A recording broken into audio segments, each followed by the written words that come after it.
Hi from the Way Cool Cooking School. My name is Chef Mary, and we are super excited today to share with you this really adorable Valentine's Day treat. We're gonna make mug hugging cookies. That's right, these cookies are perfect to set with your cup of coffee or a cup of hot cocoa. And so what I've done is I've gone ahead and I've made a batch of sugar cookie dough and let it chill in the refrigerator to get pretty nice and firm. We just have it in a little disc here, so it's ready to roll out. Our sugar cookie recipe video, if you'd like to know how to make those, are also on our YouTube page, so you can check out and follow along how to make sugar cookie dough. But once you have your dough made, it's time to do the cutouts. And so what I've got here are some things that are gonna really be helpful here. I've got a little shaker here that's got some flour. I'm gonna take and we're gonna flour the countertop surface. And the reason we do this is we don't want our dough to stick to the counter. I'm also gonna put a little bit of flour on top. And then I've also got a rolling pin here. If you don't have a rolling pin, you can also use a nice little heavy bottle if you should do that with. And really, because we want these to be pretty thick so they stay on our coffee or cocoa mugs, you can actually just press the dough out.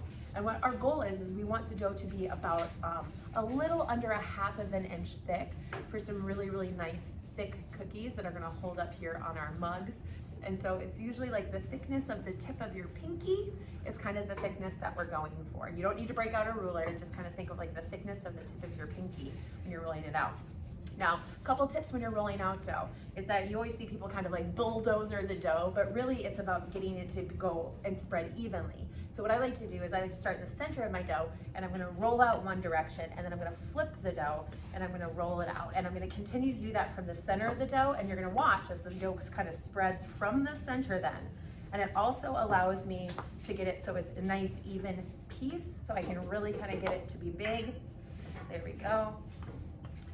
Now, in our Valentine's Day kits that this recipe goes with, you each get your very own set of Valentine's Day cookie cutters to use as you want to cut out your sugar cookies. And then we're also going to show you how to do the icing for these and decorate them so you can really decorate them and show a little bit of love. There's nothing better, I think, than an edible Valentine. And so we're going to take these cutters, and I've already got one ready to go here. So now I'm going to kind of measure it with my pinky, and it's the thickness of my pinky. There we go. And that is gonna allow it to be thick enough so that it holds up in the oven and it's sturdy enough without cracking, because we're gonna handle it a little bit more as we're decorating it and as we get it to sit onto the cup. So I'm gonna take my nice big heart cutter here and I am just gonna cut out some heart shapes. So when I use the cutter, I like to kind of tap it in the flour so it doesn't stick to the dough. And then I'm gonna take and I'm going to pop it into the dough, and then I give it a little wiggle to release. And I found that that way is the easiest way for me to get the cookies to all come out the way that I want. You can take and cut them out directly next to each other to get as many cookies as possible out of this dough. And then with this dough, you're gonna have some little extra kind of pieces in between your cutouts that you can actually take and re-roll and then use it to make even more cookies. Now, when you go to re-roll your dough, depending on how long it takes you to cut your heart shapes and all your cookie Valentine shapes out, so these are the kind of the pieces I'm talking about that you can take. If it looks like it's getting shiny or too soft to roll out, you just take and you shape that and kind of smush it back into a disc again. And then you take this disc of your extra dough, and we're gonna take, and I would just wrap that and put that right in the refrigerator for another 30 minutes or 15 minutes, depending on how warm your dough is, to make sure that this is firm enough to roll out again. Once it gets really soft, it's very hard to kind of keep it the shape that you want, and it's harder to cut out. It's worth taking the time and being a little patient and re-chilling this extra dough, especially if you have really warm hands, which I do. So that's a helpful hint for me. I'm not gonna do that today just because we've got our cutouts here to show you. Now, as is, this is an adorable little heart-shaped cookie that we've made, but we're gonna take, and this is how you turn them into the mug hugging cookies. You grab a butter knife from your silverware drawer, and what we're gonna do is I'm gonna cut out a little rectangle shape right into the cookie and remove that. And so I wanna make sure that it has plenty of space to sit onto the cookie without falling off. And so I took out probably an inch of dough, and it's probably about 1/2 inch thick, or I should say wide. So now I have my little cookie cutout that has the lip on it, and when we bake them, that's what's gonna hang onto the cup. So you can even see, even with the raw dough, it's sturdy enough that my little cookie will just hang right onto the edge of my mug. And then we're gonna bake these and we're gonna decorate them too. So I'm gonna go ahead and I'm gonna turn the rest of these into mug huggers. And then what I'm gonna do is we're gonna take and we're gonna bake them for about 8 to 10 minutes in our preheated oven.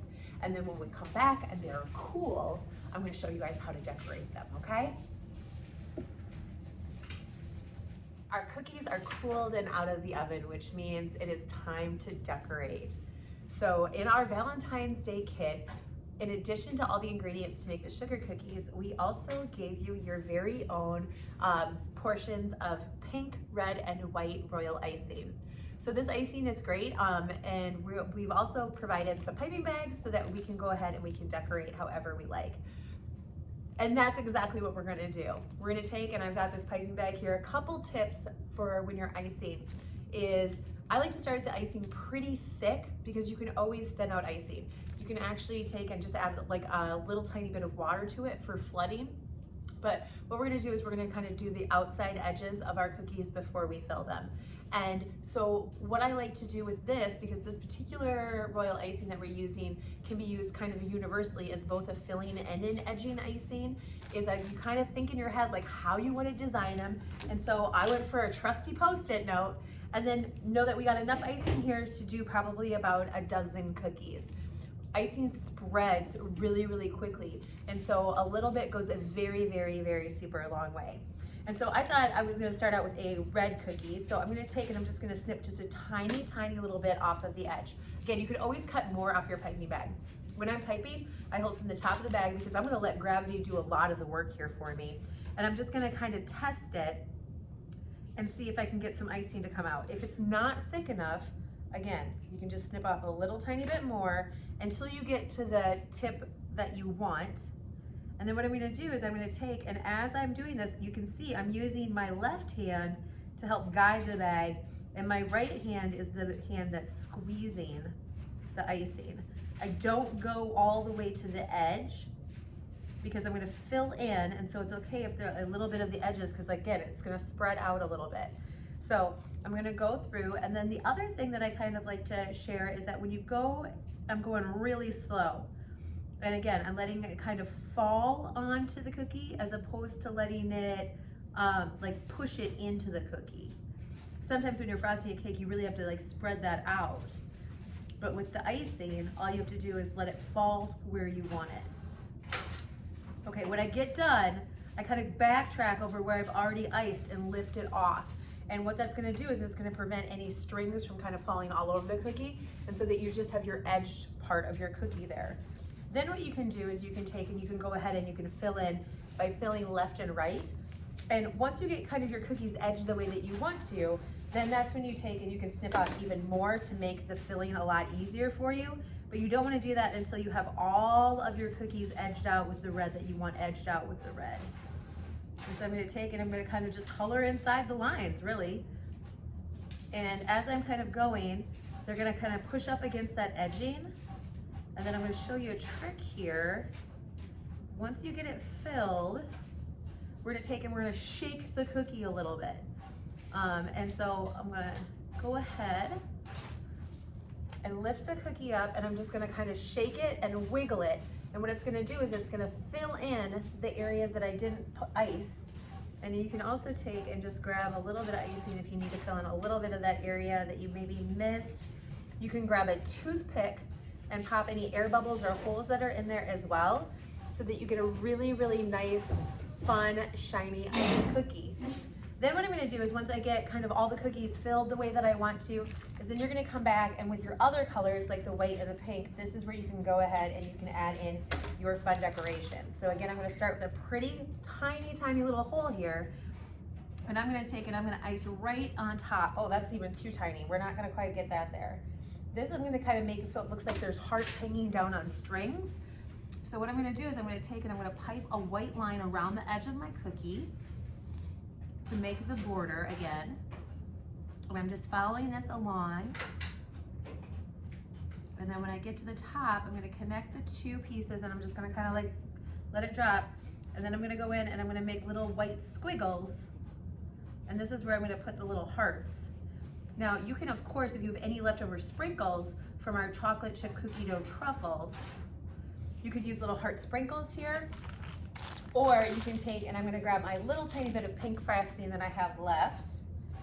And I'm gonna take, and I'm just gonna pipe little tiny pink hearts on the bottom here.